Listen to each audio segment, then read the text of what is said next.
de M. Ba Kansal, c'est le chef de service régional de la planification, qui nous a accroché M. le maire de Goudiri et moi-même, en tant que secrétaire général du conseil départemental représentant le président du conseil départemental Jimmo Soare.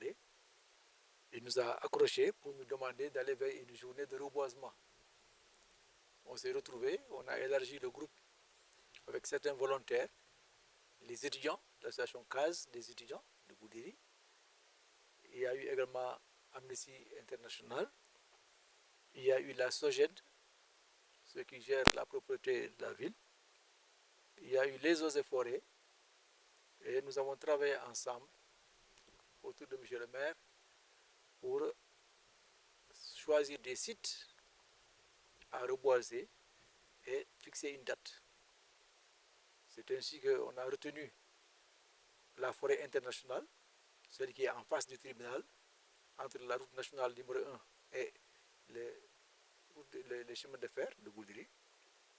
On a choisi le collège Goudiri 2, c'est le deuxième collège de Goudiri, qui est nouvellement construit et qui avait besoin également d'être planté.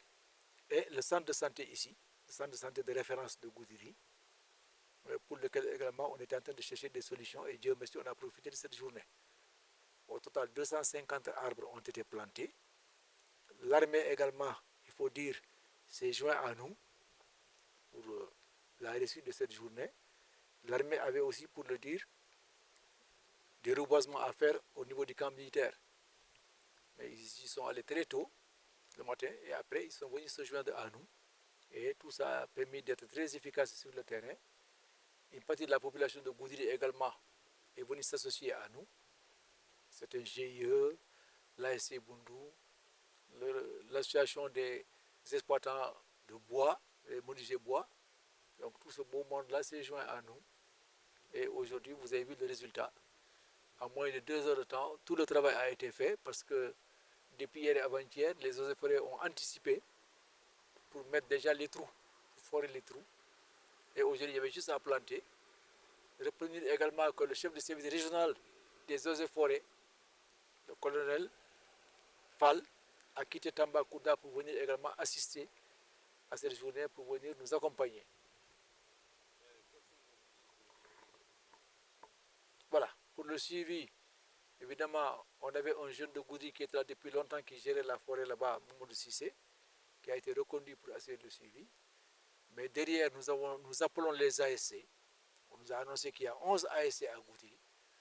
Nous pensons qu'en période de saison sèche, si à tout de rôle, chaque ASC pouvait consacrer, même si c'est une semaine, pour appuyer Mamadou Sissé pour l'arrosage, on arrose, on a dit 3 fois ou 4 fois par semaine.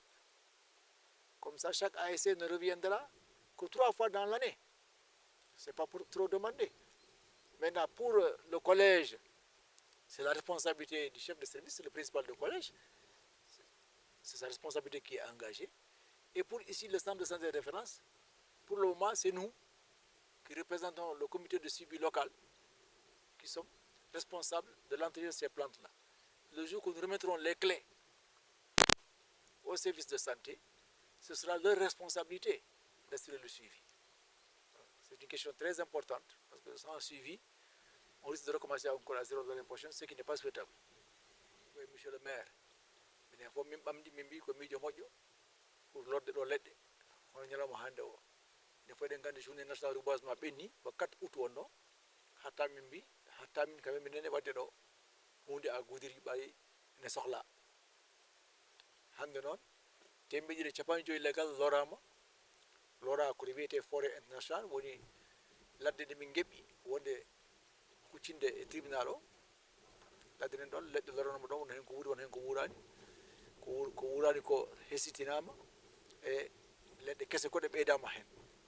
Ko na dum ko collège Goudiri didabo o mo ciagal centre de formation wonde ne sukno waye ledde parce que boyani ko maha c'est sukabe caaji ala hay batte ala so wadama ledde jango e jango mabe be duhi ko tan dum ko do centre de santé référence mo Goudiri be ngadi fitama hala yu pour wawde maade jonon ƴeewe kala to legal wayi lorede hen kadi lore hen to woni ko wada hande ko e nder on liggey non foore yante amen camp militaire o addi yimɓe mum e pelle kewɗe ñante amen ko wayno Amnesty, ko wayno case association des étudiants, ko wayno ASC Bundu, ko wayno société civile comme Amnesty International, comme Forum Civil avec Lassana Coulibaly, ɓen fof ngari ñante amen, mon fof waɗi hen jungo mum. Fedde aussi association toɓɓitiɓe affaire ladde nde, exploitant foye menuisier bois en ɓe, ɓenne ngari ñante amen,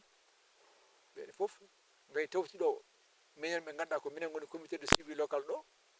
Mamadi Keita wonani ɗo association des immigrés à Goudiri, Hamadi Kaba Sissoko wonani ɗo association wonɓe France ɓe Faderta, Kadidou Sow wonani ɗo pôle emploi moye fedde he, c'est-à-dire toppitiɓe affaire mango hôpital o, comité de suivi local.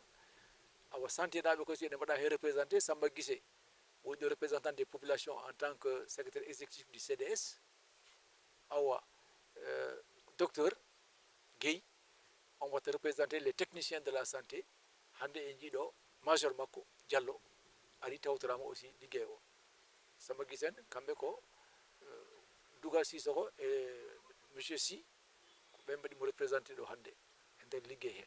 On fof waɗi hen jungo mum. Awa jetten kadi armée no feewi ari walliti min, SONAGED ari walliti min, hay colonel eaux et forêt ari tawti équipe mum gonɗo ɗo o, capitaine Sarr, lieutenant Diawara, ɓe fof mbaɗi mobilisé e en ji yawa e nder heure ɗiɗi leɗɗe fof lorama gasi no ja tama ha tiiɗi vraiment caɗele mbaɗani par ce que minen ganduno to min jiiɗi yaade, minen ganduno komin cohli wadde liggey o yaawi feewi te population waɗi mobilisé vraiment alhamdulillah rabbil alamin e jetti Allah.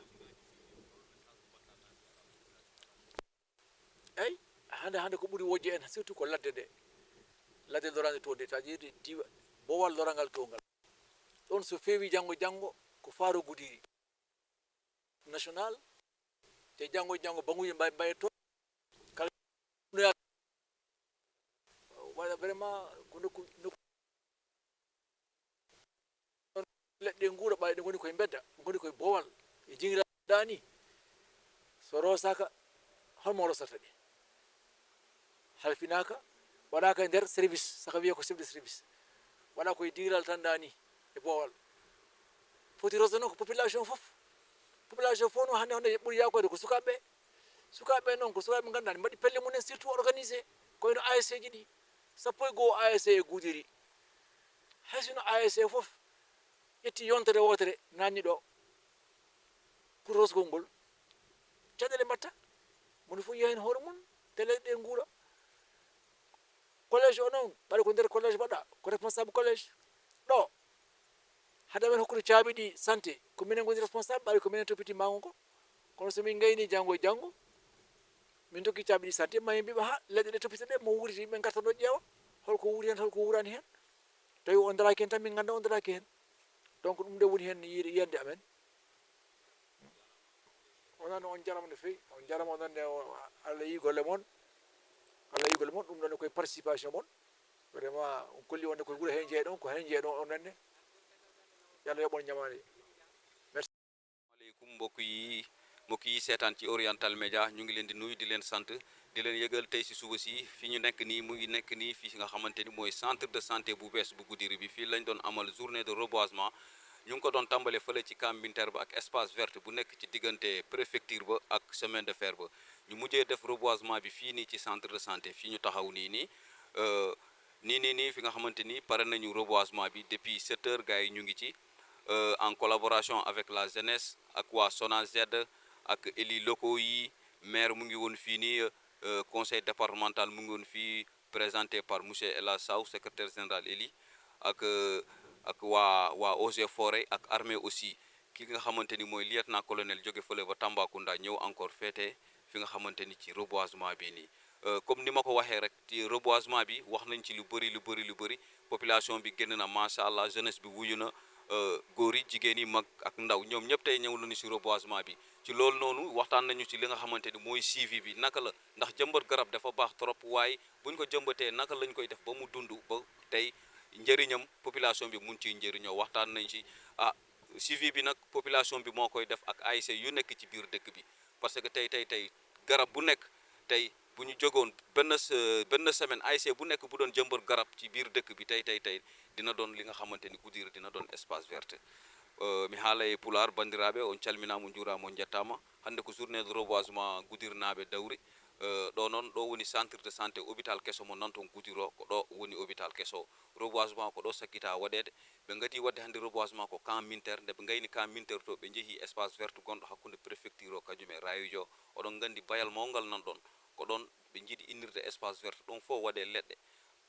ɗo kadi waɗama kadi reboisement kañum e collège 2 ɗon kadi waɗama reboisé donc lieutenant colonel Guimiɗo ha Tambacounda baɗɗo représenté eaux et forêt régional inspecteur o ari ha ɗo o tawtorama oɗo journée de reboisement o tawi ɗo ko gandanɗa Thiedel Diallo ko monsieur le maire de la commune de Goudiri o tawi ɗo monsieur Ela Saw représenté par le conseil départemental de Goudiri kanko secrétaire élu o tawi ɗo SONAGED o tawi ɗo forum civil o tawi ɗo population et jeunesse o foof machallah reboisement o yahi no fewi no fewi no fewi no fewi ɓe kaali kadi ko fati e suivi o noon ko sukaɓe poti yaltude hande pettoɓe balɓe association ngaji e AIC uji soɓe jalti hande ɓe mbaɗi suivi tan ɓe gawi leɗɗe tan affaire o Goudiri no wawi wonde espace vert ko ɗum wonno hande message men hande e subaka e oriental média kaldannomi moon ko Diayla Souare reporter oriental média caméra o joguimo ko Elas Diop ɓurra entouré de DJ Hot on calminama on juurama on jettama